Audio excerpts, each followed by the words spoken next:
This is Dr. Tia. Welcome to Fish and Bread Church.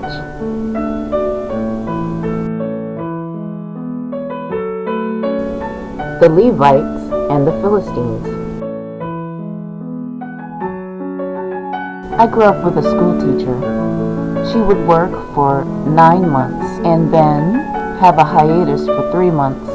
During that time, she would ensure that every room in the house was clean.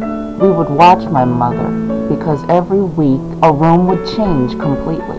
She was very stylish and very up to date and spent a lot of money on decor. She had a storage room of items and props we would admire. We would all sit and wonder why she would never let a room stay the same way for more than a week. Get your house in order is a saying that I grew up with as well. Many people of faith know it to be the phrase which in the right hands will initiate a spring cleaning of sorts, a reordering of items within the home, and an investment in apocryphy, or items which delineate and separate small things that you purchase. On my way to becoming a doctor, I took it upon myself to read the Bible, the Quran, and the Book of Mormon out loud so that I could understand what it is God was trying to say. Along the way, I read a story about the Levites and the Philistines.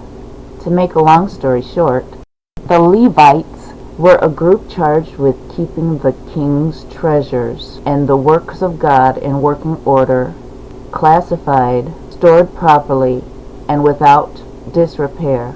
They were a group which were closely stationed by the Philistines, who were a warring group. There are many thieves that come with war.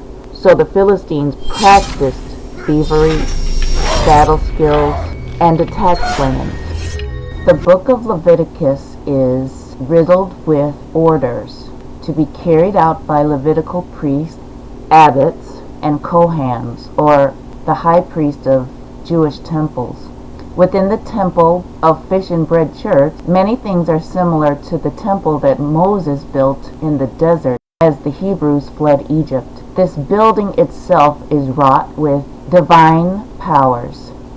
The animals at the altar, the vials, and the wafers are ancient illustrations of prescribed radiographic power that God has over human and animal groups, their kingdoms, and their subdomains. So do you think you're a member of the tribe of Levi?